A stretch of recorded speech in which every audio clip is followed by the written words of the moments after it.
ان الحمد لله نحمده ونصلي على رسوله الكريم اما بعد اعوذ بالله السميع العليم من الشيطان الرجيم من همزه ونفخه ونفثه بسم الله الرحمن الرحيم حميم عين سين قاف كذلك يوحي إليك وإلى الذين من قبلك الله العزيز الحكيم 25ویں پارے کا خلاصہ آپ کے سامنے پیش کیا جا رہا ہے۔ اس بارے میں سورہ شورا ہے، سورہ زخرف، سورہ دخان اور سورہ جاسیہ۔ سورہ شورا مکی صورت ہے، رسول اللہ صلی اللہ علیہ وسلم کے آخری مکہ کے دور میں نازل ہوئی، جب قریش کی طرف سے نبی کریم صلی اللہ علیہ وسلم کے خلاف قتل کی سازشیں کی جا رہی تھیں۔ اس وقت آپ صلی اللہ علیہ وسلم کو اللہ تعالیٰ نے مدینہ کی طرف ہجرت کرنے کا حکم دیا، تو اس صورت میں مدینہ میں جا کر اسلامی ریاست کے جو ابتدائی خد و خال ہیں وہ واضح کر کے رسول اللہ صلی اللہ علیہ وسلم کو بتائے گئے، اور وہاں جا کر شریعت کے اصولوں کے مطابق وہاں کا جو سسٹم ہے وہ چلانے کی ترغیب جو ہے اس صورت کے اندر دی گئی ہے۔ اور قرآن کے نزول کا مقصد اللہ تعالیٰ نے بتاتے ہوئے فرمایا وَكَذَلِكَ أَوْحَيْنَا إِلَيْكَ قُرْآنًا، ہم نے آپ پر اس قرآن کو وحی کیا عربیًا، عربی زبان میں، لِتُنذِرَ أُمَّ الْقُرَىٰ وَمَنْ حَوْلَهَا، تاکہ آپ ام القرا کا معنی، قرا کہتے ہیں بستیوں کو، اور کا معنی ماں، بستیوں کی ماں، وہ مکہ المکرمہ ہے جو تمام بستیوں کی ماں ہے، اس ام القرا والوں کو ڈرائیں سب سے پہلے، ومن حولہا، اور جو اس کے ارد گرد ہیں، ان کو ڈرانا پورا ہو چکا ہے، ان پر حجتیں تمام ہو چکی ہیں، آپ اس کے ارد گرد آپ نے جا کر ڈرانا ہے۔ لِتُنذِرَ يَوْمَ الْجَمْعِ، اس دن سے ڈرائیں جس دن سارے لوگ جمع کیے جائیں گے، لا ریب فیہ، اس دن میں کوئی شک نہیں ہے، فریق فی الجنہ، اس دن ایک گروہ جنت کے لیے ہوگا اور ایک گروہ جو ہے وہ جہنم کے لیے ہوگا۔ اور اللہ تعالیٰ کی صفات کا بھی تذکرہ ہے، فاطر السماوات والارض، وہ رب جو پیدا کرنے والا ہے آسمانوں کو اور زمین کو، جعل لکم من انفسکم ازواجا، اس نے تمہارے نفسوں سے تمہارے لیے بیویاں بنائیں، ومن الانعام ازواجا، اور اس نے جانوروں میں بھی جوڑے بنائے، لیس کمثلہ شیء، اس کی مثل کوئی چیز نہیں، اس کے لیے مثالیں پیش مت کرو۔ اللہ رب العالمین کو سمجھنے کے لیے یہ نہیں کہنا کہ فلاں کی طرح فلاں کی طرح، اللہ رب العالمین کی صفات، اللہ کی ذات ویسے ہے کما یلیق بشانی، جیسے اللہ کی شان کے لائق ہے۔ یہ آیت انتہائی اہم ترین ہے۔ اللہ رب العالمین پر ایمان لانے کے لیے ہمیں لازمی اور ضروری ہے کہ اللہ تعالیٰ نے اپنی جو صفات بتا دی ہیں ان پر ہمارا ایمان ہونا چاہیے۔ جس طرح اللہ رب العالمین کا چہرہ قرآن و حدیث سے ثابت ہے، اللہ تعالیٰ کے ہاتھ ہیں، اللہ تعالیٰ محبت کرتے ہیں، اللہ تعالیٰ کا قدم ہے، جتنی بھی چیزیں اللہ تعالیٰ کی ثابت ہیں وہ ہم مانیں ویسے ہی ہیں۔ اللہ کا چہرہ ہے لیکن کیسے ہے ہم مثال نہیں پیش کر سکتے۔ آپ دیکھیں نا، انسان کا بھی چہرہ ہے اور جانور کا بھی چہرہ ہے، انسان کے چہرے اور جانور کے چہرے میں کتنا فرق ہے، اور ایک ہے مخلوق کا چہرہ، ہم انسان مخلوق ہیں، ایک مخلوق کا چہرہ ہے اور ایک خالق کا چہرہ ہے، کتنا بڑا فرق ہوگا، انسان اور جانور کے چہرے میں کتنا فرق ہے۔ اسی طرح مخلوق اور خالق کے چہرے میں بہت بڑا فرق ہے، اور کیسے اللہ کا چہرہ وہ اللہ تعالیٰ نے ہمیں نہیں بتایا، ہم مثال نہیں پیش کر سکتے۔ لیس کمثلہ شیء، اس کی مثال کوئی نہیں ہے۔ اللہ تعالیٰ کے جتنے بھی صفات ہیں، اللہ تعالیٰ سنتے ہیں، انسان بھی سنتا ہے۔ اب انسان کے سننے اور اللہ کے سننے میں فرق ہے۔ اللہ کا سننا کیا انسانوں کی طرح ہے؟ نہیں، لیس کمثلہ شیء، کیونکہ اس کی مثل کوئی شے نہیں ہے، اور اس کا سننا جیسے اس کی شان کے لائق ہے ویسے ہے، ٹھیک ہے نا، اس کا چہرہ جیسے اس کی شان کے لائق ہے ویسے ہے، اللہ کے ہاتھ جیسے اللہ کی شان کے لائق ہیں ویسے ہیں، اللہ رب العالمین کی صفات، اللہ رب العالمین کا دیکھنا، اللہ تعالیٰ کا رزق عطا کرنا، اللہ رب العالمین کا معاف کرنا، اللہ کی رحمت، ساری چیزیں جیسے اللہ کی شان کے لائق ہیں ویسے ہیں۔ اللہ تعالیٰ محبت کرتے ہیں، انسان بھی محبت کرتا ہے، لیکن کیا اللہ کا محبت کرنا انسان کے محبت کرنے کی طرح ہے؟ نہیں، ایسے نہیں، جیسے اللہ کی شان کے لائق ہے ویسے۔ ہم یہ مثال نہیں پیش کر سکتے کہ جیسے فلاں انسان محبت کرتا ہے اللہ تعالیٰ بھی ویسے محبت کرتے ہیں، نہیں، کیونکہ لیس کمثلہ شیء، اس کی مثل کوئی شے نہیں ہے۔ تو اس آیت کو یاد رکھیں، وَهُوَ السَّمِيعُ الْبَصِيرُ، وہ سننے والا دیکھنے والا ہے، کہ اس کا سننا انسان کی طرح نہیں ہے، اس کا دیکھنا انسان کی طرح نہیں، ہم دور سے نہیں سن سکتے، ٹھیک ہے نا، ہم دیوار کے پار نہیں دیکھ سکتے، لیکن اللہ رب العالمین کا سننا، اللہ تعالیٰ تمام مخلوقات کی سن رہے ہیں، ہر بولی میں، ہم دوسری بولی میں کوئی بولنے لگ جائے، کوئی پشتو آ کر بولے، ہمیں سمجھ نہیں آئے گی، ٹھیک ہے نا، اللہ تعالیٰ ہر انسان کی، ہر مخلوق کی بولی میں جتنی کروڑوں بولیاں بولی جا رہی ہیں، اور پھر جانوروں کی بولیاں، پرندوں کی بولیاں، سب کی سنتے ہیں، اور بصیر، اللہ تعالیٰ دیکھ رہے ہیں، ہم دیوار کے پار نہیں دیکھتے، اللہ تعالیٰ کالی رات سیاہ پتھر پہ سیاہ چلنے والی چیونٹی کی قدموں کی آہٹ کو بھی سنتے ہیں اور اسے دیکھتے بھی ہیں۔ اللہ کی مثل کوئی چیز نہیں ہے۔ تو اس چیز کو اپنے عقیدے کو سمجھیں، درست کریں۔ اللہ تعالیٰ ہمیں صحیح دین کی سمجھ دیں، اس کے مطابق عمل کرنے کی توفیق اور جرت دیں۔ اور اللہ رب العالمین نے یہاں پر توبہ کی قبولیت کا بھی تذکرہ کیا، فرمایا وَهُوَ الَّذِي يَقْبَلُ التَّوْبَةَ عَنْ عِبَادِهِ وَيَعْفُو عَنِ السَّيِّئَاتِ، وہ رب جو اپنے بندوں کی توبہ کو قبول کرنے والا ہے، وَيَعْفُو عَنِ السَّيِّئَاتِ، وہ گناہوں سے درگزر کرنے والا ہے۔ اور یہ بھی کہا کہ جو بندہ جیسے عمل کرے گا ویسا اجر ملے گا۔ من کان یرید حرث الآخرہ نزد لہ فی حرثہ، جو دنیا چاہتا ہے ہم اس کو دنیا میں زیادہ کر دیتے ہیں۔ ومن کان یرید حرث الدنیا نؤتہ منہا وما لہ فی الآخرۃ من نصیب، جو دنیا چاہتا ہے دنیا ہم دیتے رہتے ہیں لیکن آخرت میں اس کو کوئی حصہ نہیں ہوگا۔ من کان یرید حرث الآخرہ نزد لہ فی حرثہ، جو آخرت چاہتا ہے ہم اس کے لیے زیادہ دیتے ہیں، اس کو اس کے اجر کو 10 گنا بڑھا دیتے ہیں، اور پھر ان رمضان کے دنوں میں 700 گنا تک بڑھا دیا گیا ہے۔ لیکن جس کی کوشش کاوش محنت صرف دنیا کے لیے ہے اس کا آخرت میں کوئی حصہ نہیں ہوگا۔ تو میرے دوستو بھائیو، ہمیں چاہیے کہ ہم دیکھیں کہ ہماری دن رات صبح شام کس چیز کے لیے ہم محنت کر رہے ہیں، کہ آخرت کے لیے بھی کوئی محنت ہے، اس کے لیے بھی کوئی کوشش ہے، جنت کے لیے بھی کوئی کام ہے، کوئی ایسے کام بھی ہیں ہمارے جو صرف اللہ کی رضا کے لیے ہوں، جس میں دنیا طلبی نہ ہو، دنیا کی شہرت نہ ہو، دنیا کا کوئی فائدہ لینا نہ ہو، صرف اللہ رب العالمین کی خاطر ہوں۔ کوئی ایسی نیکیاں لازمی کریں۔ اللہ کا سر عند اللہ بینک انت و بین اللہ، کوئی ایسی مخفی نیکیاں ہوں جس کا کسی کو پتہ نہ ہو، ہمارے بچوں کو بھی پتہ نہ ہو، ہماری بیوی کو بھی پتہ نہ ہو، کسی دوست کو بھی پتہ نہ ہو، اللہ کے درمیان اور ہمارے درمیان وہ راز ہوں۔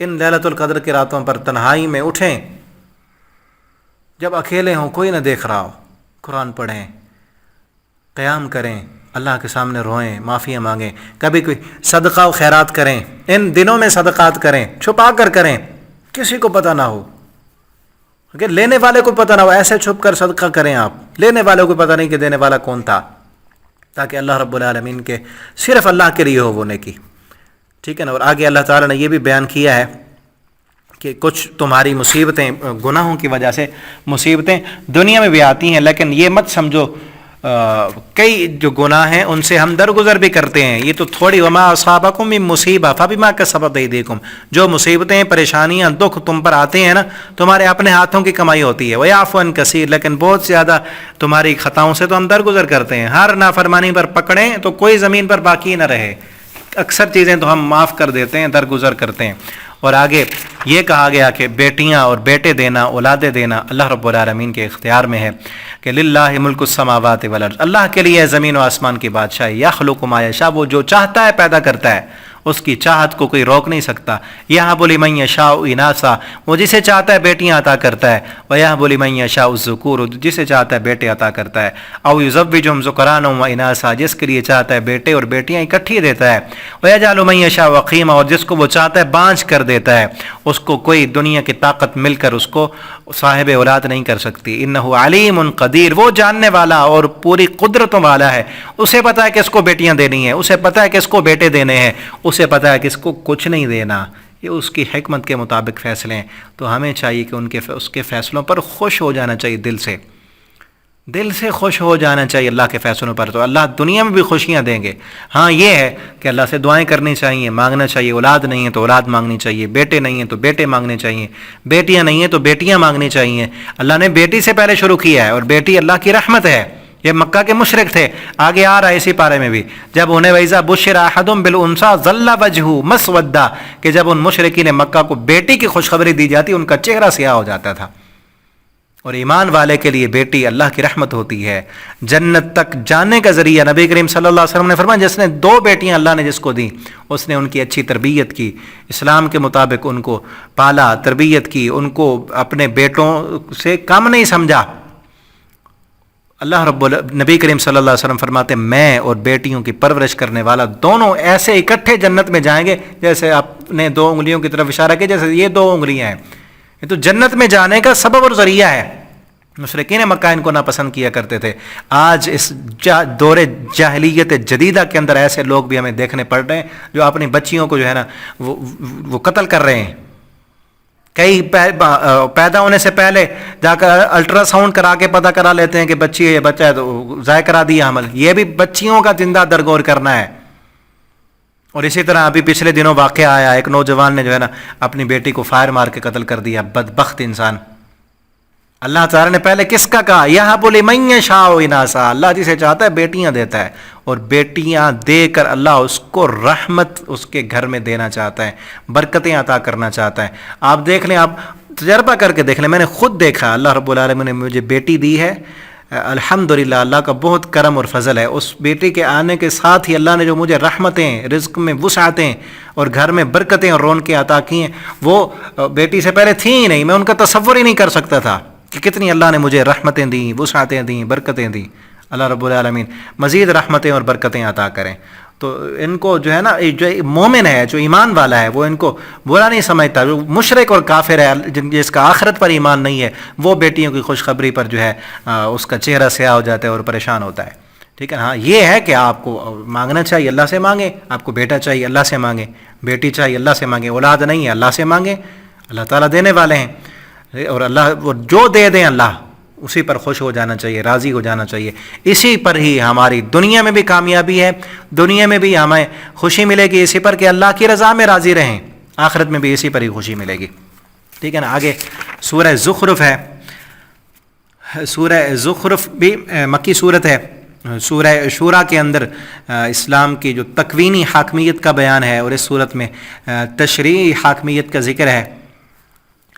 تو اس میں اللہ تعالیٰ نے مشرکین مکہ جو بار بار اعراض کرتے تھے نبی کریم صلی اللہ علیہ وسلم کی نصیحتوں سے, بات نہیں مان رہے تھے, تو اللہ تعالیٰ فرماتے ہیں افنضرب عنکم الذکر صفحا ان کنتم قوم مسرفین, کہ اگر تم جو ہے اس نصیحت سے اعراض کرتے ہو اور منہ موڑ رہے ہو تو کیا ہم چھوڑ دیں پھر نصیحت کرنا؟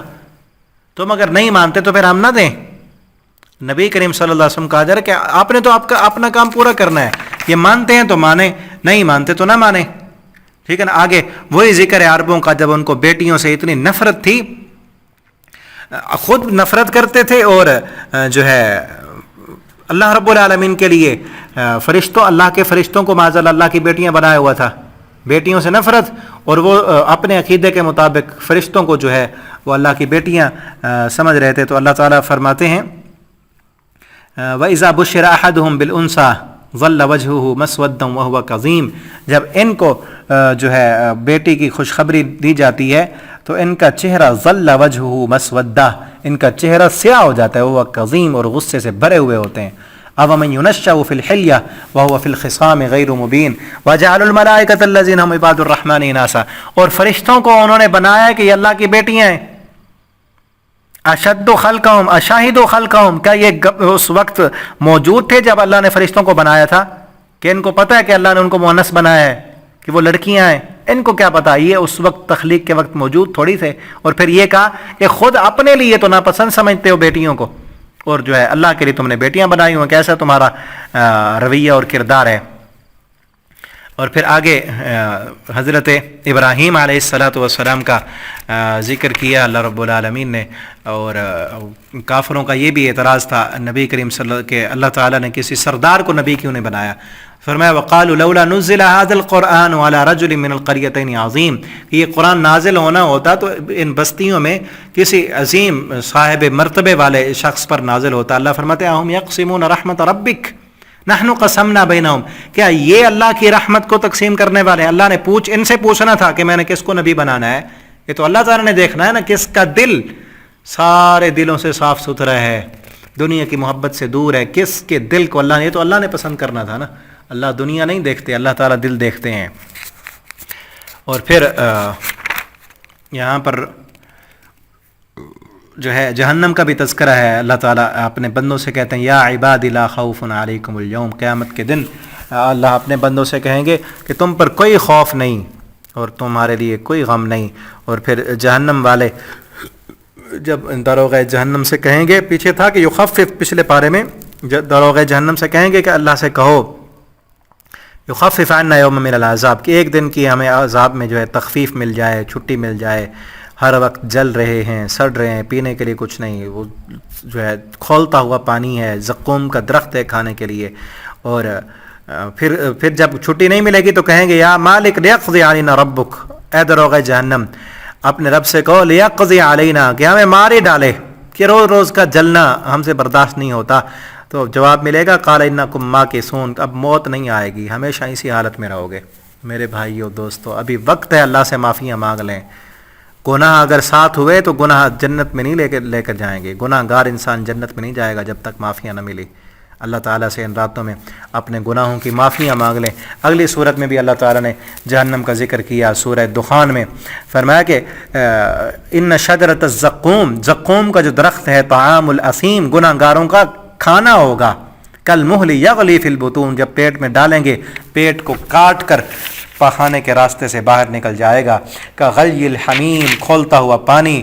خضوع، اور پھر جہنم میں کہا جائے گا جہنمی کے لیے خضوع، اللہ فرشتوں سے کہیں گے پکڑو اس کو. فاعتلوا الی سواء الجحیم، جہنم کے درمیان میں لے جاؤ. ثم صبوا فوق رأسہ من عذاب الحمیم، پھر جہنم سے کھولتا ہوا پانی بھرو اور اس کے سر پہ ڈالو. جس سر میں تکبر تھا، جس سر میں غرور تھا، جس سر میں قرآن نہیں آتا تھا، جس سر میں دنیا کی محبت جو ہے رچ بس چکی تھی، روزے نہیں رکھتا تھا، نمازیں نہیں پڑھتا تھا، اللہ کی طرف نہیں آتا تھا، باغی بن چکا تھا، اب جہنم کا جو ہے کھولتا ہوا پانی بھر کر اس کے سر میں ڈالو.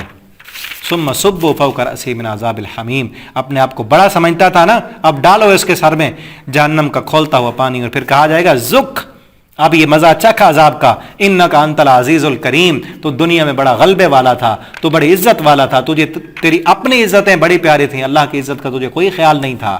تو اپنے آپ کو اونچا کرنا چاہتا تھا، اپنی چودراہٹ کو اونچا کرنا چاہتا تھا، اپنی برادری اور خاندان کو اونچا کرنا چاہتا تھا. اللہ کی عزت اور اللہ کی عظمت کا، اللہ کی کبریائیوں کا تجھے کوئی پاس نہیں تھا، اللہ کے حکموں کو کوئی خیال نہیں تھا. آج دیکھیں جو انسان رمضان کے مہینے میں صحت مند ہونے کے باوجود نہیں روزے رکھ رہا، اللہ کے حکم کو چیلنج کرتا ہے نا، اسے اللہ کے احکامات کی کوئی پرواہ نہیں ہے. اذان کی آواز سن کر بھاگ جاتا ہے، اسے کوئی پرواہ نہیں کہ اذان ہو رہی ہے، رمضان المبارک کا مہینہ ہے، بابرکت راتیں ہیں، مغفرت لینی ہے. وہ اپنے دنیا کی مستی میں مست ہے، وہ جھوٹ بھی بول رہا ہے، وہ چوریاں بھی کر رہا ہے، وہ زنا بھی کر رہا ہے، حرام خوری بھی کر رہا ہے. جس طرح دنیا میں مست تھا وہ مست ہی ہے، اللہ کے احکامات کی کوئی پرواہ نہیں. اس نے اپنے آپ کو اونچا کیا ہوا ہے نا کہ میرا جسم، میرا گھر، میرا کاروبار، میری مرضی، جو مرضی کرتا رہوں. تو پھر ایسے انسانوں کو جن کے دماغ میں دنیا سوار ہو چکی ہے، آخرت کی یاد نہیں، اللہ کی یاد نہیں، قرآن نہیں آتا، دین کی طرف نہیں آتے، ان کو پتہ نہیں مرنا ہے، آخرت میں جا کر حساب دینا ہے. اللہ انہیں کہیں گے کہ ذق، اب مزہ چکھو. دنیا میں اپنی منمانی کی زندگی بسر کی تھی نا، انک انت العزیز الکریم، ان ھذا ما کنتم بہ تمترون، یہ وہ جہنم ہے جس کا دنیا میں تم شک کیا کرتے تھے. اور پھر آگے جنتیوں کا بھی ذکر ہے، ان المتقین فی مکان من وعیون، متقی لوگ جو ہے وہ نعمتوں میں اور چشموں میں ہوں گے.